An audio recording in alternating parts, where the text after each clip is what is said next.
You get to wake up to a nice little layer of snow. It's not much. It's not sticking on the street, but it's beautiful. It's cold. It's quiet. On the walk this morning, I typically run into a little family of deer. When deer get startled, they freeze, and then if they're going to run, they create this huff sounds. It's sharper than that. It's like a, and then they just run off. The first time I heard it, freaked me out, but now I know what it is. But yeah, it was a nice morning. It's a beautiful morning. And typically what I do is I get up and I pray.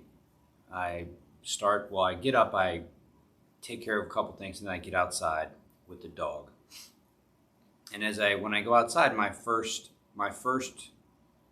things I do the second I leave the house is open my heart. And another way to think about this is praying. If you don't know how to pray, praying is the act of opening your heart, and it's kind of allowing the grace. And I was talking to some people yesterday who just used the word grace. You don't even have to say the grace of God, but allowing grace to enter you.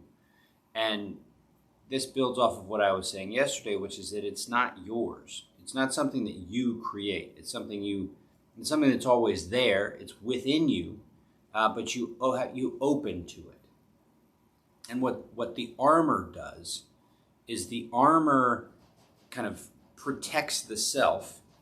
But in the act of protecting the self is protected against the grace that can come in. And my intention of flipping back from talking about the grace of God or just talking about grace, God's love, open-heartedness, is to be as open as I can with language. And my attempt is not to diminish God or diminish my relationship to God, or to give favor to those who do have a belief in God as opposed to those who don't perceive or don't have a relationship to God as something that is beyond just your imagination. I want to make as much space for that as well, because the bottom line is the physiology of what it means to open your heart is well documented. It's a physical thing that happens inside of us. And so if you're a person of science, there is scientific evidence for the kinds of things that happen when we open our hearts with gratitude, or when we open our hearts with love and kindness and compassion. That's well documented. The next step, and this is the step that some people may be willing to take or not, is where that comes from, what that is. And in my tradition, that's God. And to me, the explanation for what God is a universal love, an element of love that has been around forever and will be around forever, and which is why yesterday I was talking about it doesn't belong to you. It's not yours. It's what you tap into when you recognize that the thing that's in the way of it is your conception of self. And so that's what we're talking about.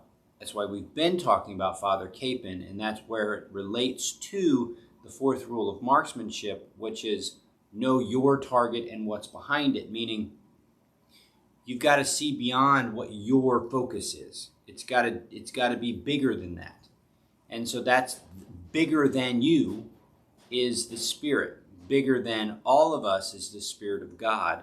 And beyond all of us is that Spirit, that same thing that we got to give language to talk about, but ultimately is something that you have to experience yourself beyond yourself, which seems like a contradiction. How do you do that? How do you experience something beyond yourself? Well, that's where the story of Father Capon comes in. So he talked about how he was super courageous in the face of the enemy, and how taking care of his soldiers was more was more in his heart, more in his focus than anything else. Totally selfless behavior. 2 days ago, we talked about him pushing the gun away, not in a forceful way, but moving the gun away from the Chinese captor. This is during the Korean War, and the captor not just shooting him right there, and the guards not just shooting him right there. We talked about that. Yesterday, we talked about the courage it took to sneak around the POW camp to find extra food. Well, today I want to talk about the relationship between open-heartedness and intense physical pain. And one of the things all kind of soldiers take a lot of pride in, and is a big part of military training, is being able to suck it up and drive on, right? It's being able to take the pain and complete the mission. It's just it's a very fundamental part of military culture. And probably the story of Father Capon is probably a big role in that. It's to see this priest, right? This chaplain, taking tremendous pain and just being able to keep taking care of the men. Now, in the military environment, if you're in a combat zone and you share suffering, we call it embrace the suck. There's t-shirts about it, all this kind of stuff. It really gives a sense of purpose to the suffering, right? You're doing it for something beyond yourself. Team Red, White, and Blue, another great example. You're part of this team, so you do all these fitness challenges and stuff like that. And part of the reason why you put up with the fact that it kind of sucks is that you're doing it for more than yourself. It's bigger than yourself. You're tapping into something beyond yourself. And what I'm saying is that is open-heartedness. That's open-heartedness because you're seeing that your relationship to the larger elements are bigger than you by yourself. And as a result, you can do unbelievable things that you never thought you could do. In the combat environment, the same thing holds true. You can do things beyond what you imagined. I just had I remember a story of being in advanced individual training at Fort Bragg, where I pushed through the most pain I had ever felt in my entire life. And it was a transcendent kind of moment. There was just a moment where I clearly remember a moment where I could have just quit and fallen out, or I had to keep pushing. And I kept pushing because I was a part of something bigger. So Father Capon is in the same kind of sense. So when he was towards the end of his life, he was in a really, really bad way. So what had happened was his, Father Capon had been hobbling along on a walking stick for weeks now, a condition he laughed off as a sign of old age.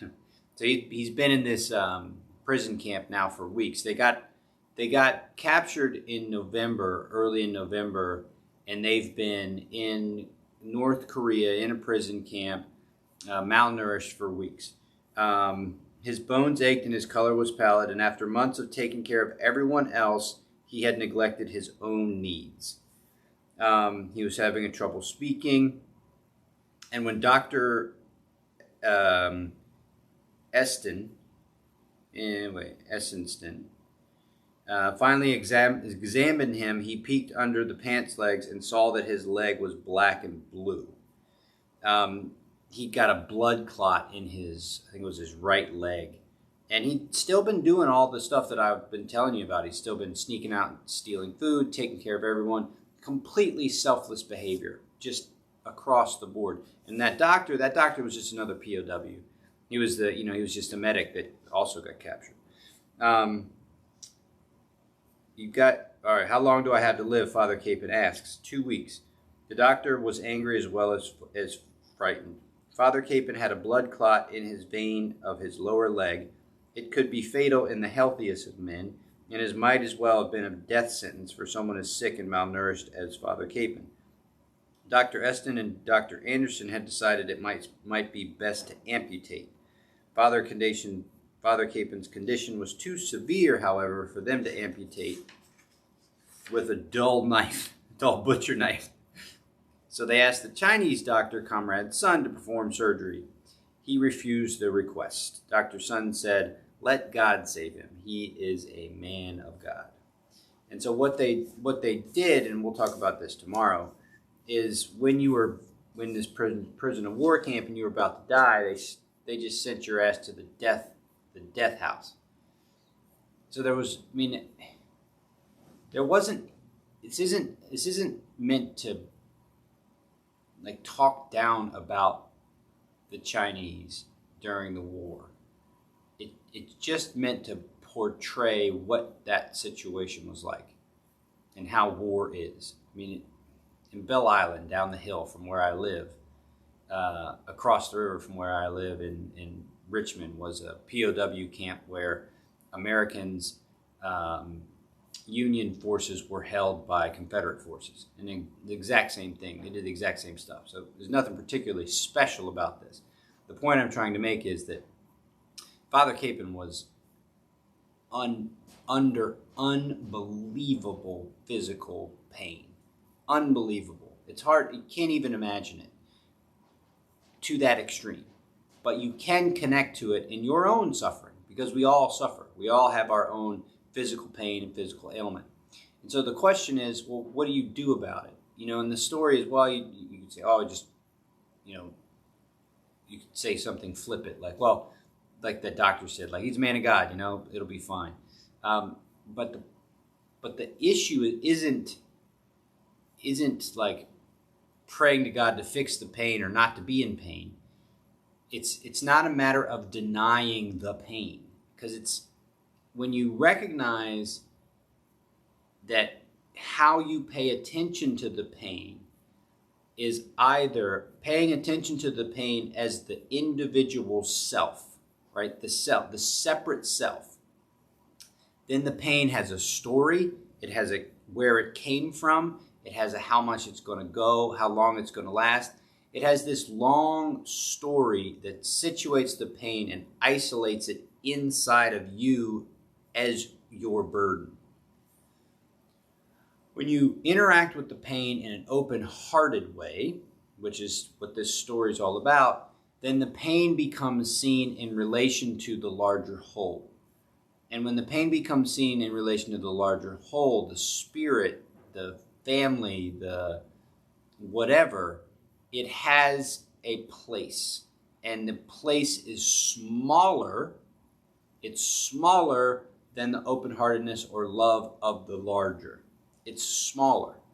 And because it's smaller, it has less value to your attention. So you can say, well, Father Capon was in a POW camp in North Korea, and his mission was to take care of other people. And so, of course, his own pain wasn't anything compared to taking care of his men. If I was in a situation like that, I could put my faith in, or I could focus on the others, and it wouldn't be so bad. Well, I don't know. I mean, I think that's debatable, and I think what we'll talk about again tomorrow is that the connection you have through open-heartedness to the source of this love, however you want to say it, but the connection you have to that is not just a light switch where it's, oh, I have faith, it turns it on or turns it off. It's a practice of attention. It's a practice of attending to that love, faith in that love that gives you strength. It is not denying that something bad has happened. It's not that. It's not imagining it's not there. It's not distracting yourself. It's being open-hearted over and over and over again, and having every time your attention goes from, or every time your attention situates on the pain, woe is me, you bring it back to love.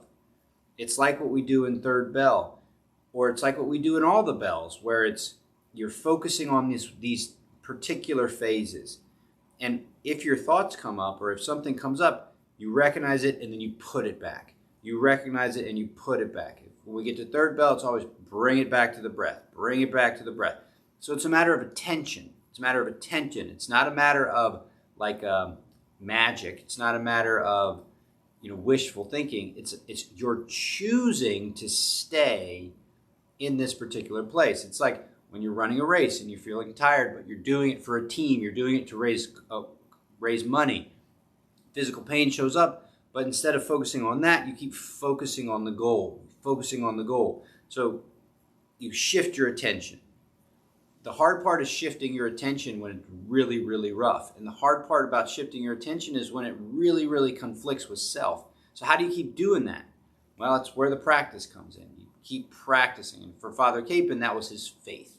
The practice was his faith. And so he was connecting to this larger thing that some people in their tradition call God. But ultimately what he was doing was he was staying open-hearted. He was staying connected to this love that's always there if we can connect to it. He was staying connected to it, and that gave him strength. And it even gave him strength in the face of death. And it even gave him strength in relation to his enemies. So we'll talk about that tomorrow. But I'll wrap the story up there. But that's the point. That's the difference between, or that's how you endure physical pain. It's you don't wish it away. It's not magical thinking. It's not transcending it. It's paying attention to it with open-heartedness.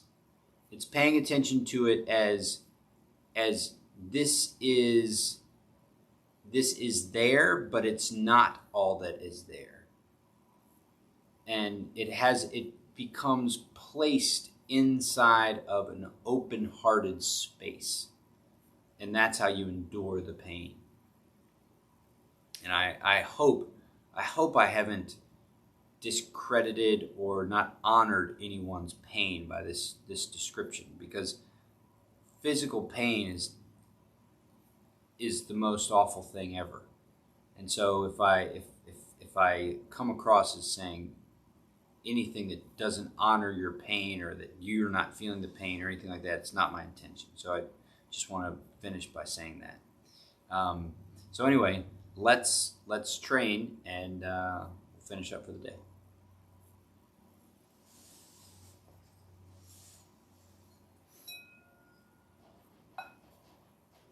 All right, so bell 1, remember, get yourself as comfortable as you can. Bell 1, I'm going to readjust my seat. I don't like the way I'm seated right here. I feel too low, so my back feels rounded and uncomfortable. So I'm going to fix that. That's much better. Bell 1's always about taming the mind with the senses. So you're creating an environment, or you're creating attention. You're putting attention on what's showing up in your sight, sound, taste, touch, smell. And the reason why you're doing that is the present moment, not the story. The story is self, okay? The story is self. And you've got to have story, don't get me wrong, but the story is yourself. And what you're doing is you're choosing to put your attention on the present moment. Now, the present moment includes yourself, but it's not the self as memory or expectation. It's self as immersed in the moment, okay? So that's bell 1. Bell 2, of course, is getting into the body. The body is what gives the present moment its fullness. Then you've got the autonomic nervous system, which is bell 3, and that's where the breath comes in. You interact with that. And then ultimately, you open your heart in bell 4.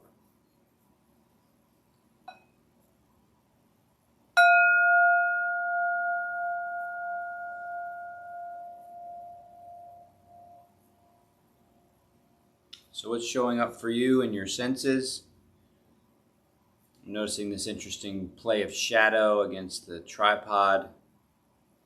As I notice that, I notice my eyes getting heavy, so I'm going to close them.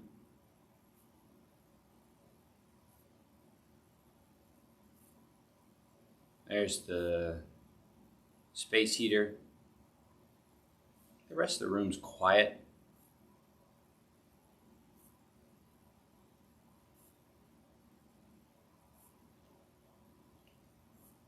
I can hear a song in my head. It's quiet. It's to get to you. I mean, running to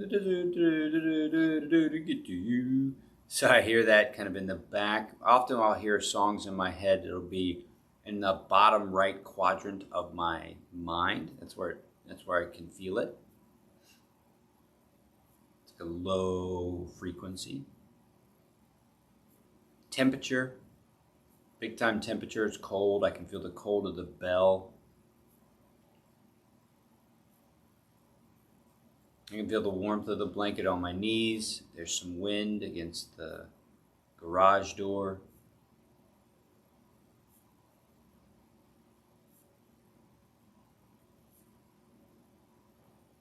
Mostly just quiet. I really notice the quiet in the room.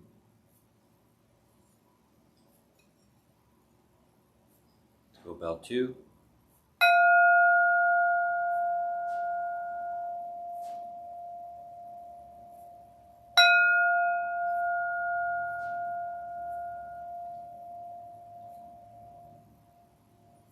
Okay, going through my body, I notice, first thing, I notice my ankles crossing. I notice my connection to the floor with the pillows.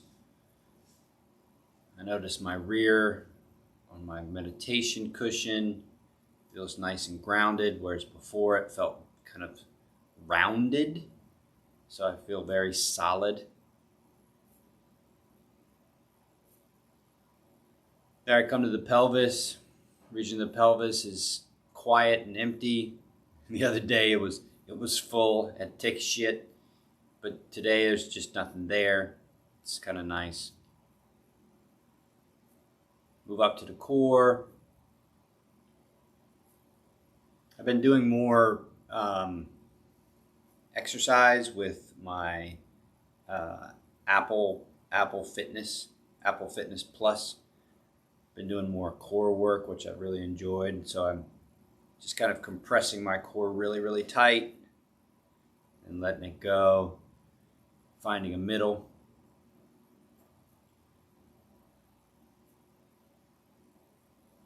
Shoulder blades,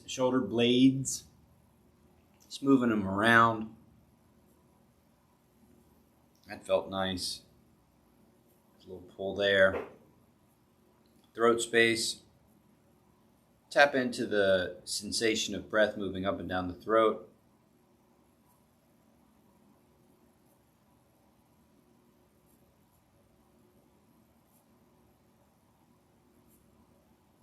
That's nice. Come up, top of the head, top of the spine. Feel pretty tall, feel long. Okay, go to the face, hack the face. Soften the muscles of the face. Soften behind the eyes, cheeks.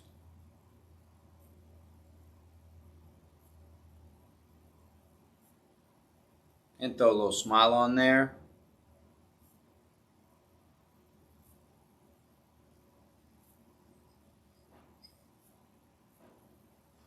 Let's go third bell.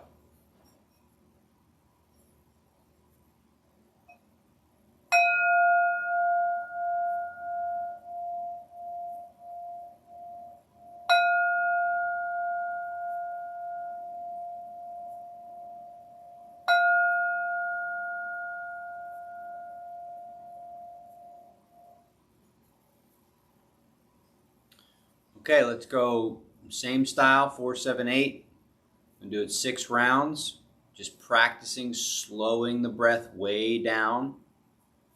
Inhale 4, pause for 7, exhale for 8. 6 rounds, just practicing kind of slowing the breath down, lengthening the exhale.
Sit with that for just a minute.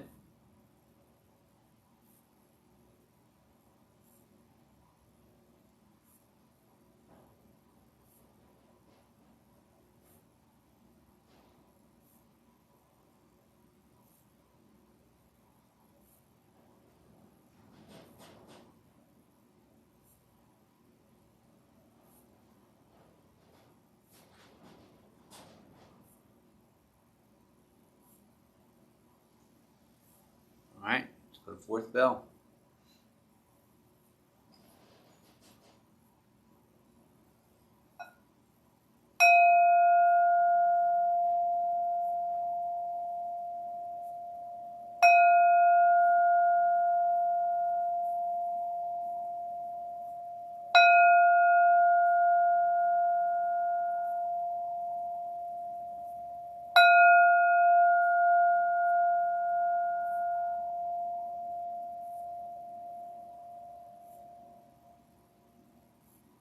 So now we come to this moment having tamed the mind with our senses, connected to the comfort and alignment of our bodies, settled into the breathing, calm the autonomic nervous system. So now here's your opportunity to really connect first with gratitude. What are you grateful for? Gratitude is grace or hope realized. It's a warm bed. It's food on your plate. It's electricity. It's running water. It's awesome technology. It's a wonderful family pet. It's family.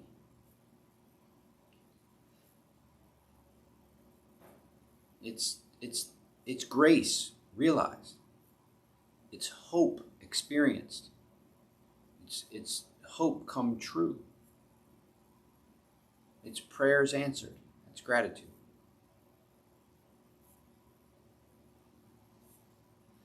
And so when you acknowledge gratitude, you let the love in. It's not yours. It didn't come from you. You let it in. You let it interact with what's inside of you. If you feel like there's an element of the divine, an element of the Creator, a spark from God inside of you, letting love in animates that spark. So you can imagine it's like the spark is now getting stronger, growing. Not because of itself, but because of its connection to the larger source of love. And now, give it away. Imagine the love flowing into you and you framing it to be given to someone else. And today I want to give it to all the parents of Chesterfield County who are sending their kids back to school because they find the situation that they're in is just impossible, and they've got to get their kids back. They've got to get the structures of their families back, and they've got to confront just a really tough decision. And so I send my compassion to those families, and I acknowledge the challenge that they're in and the difficulty of the decision they have to make. And I wish them a sense of confidence and a sense of security that they're making the right decision for their family. And I acknowledge them, and I acknowledge their suffering, and I offer them this goodwill, this love, this compassion.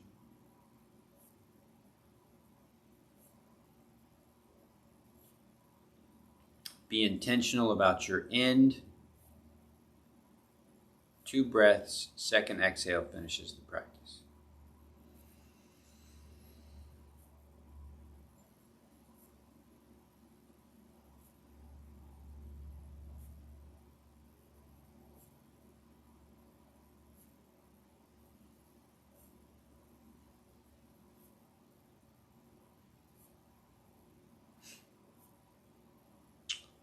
I hope you spend as much time as you can armored down today, and connected to that, universal love that's out there. Hope you can find ways to feel it within your own heart and share it with others. So good luck out there today. It's in Richmond, Virginia. It's a little bit snowy, so it's a beautiful day. So thanks for training. Thanks for opening your heart with me, and I'll see you tomorrow. Later, Armor Down.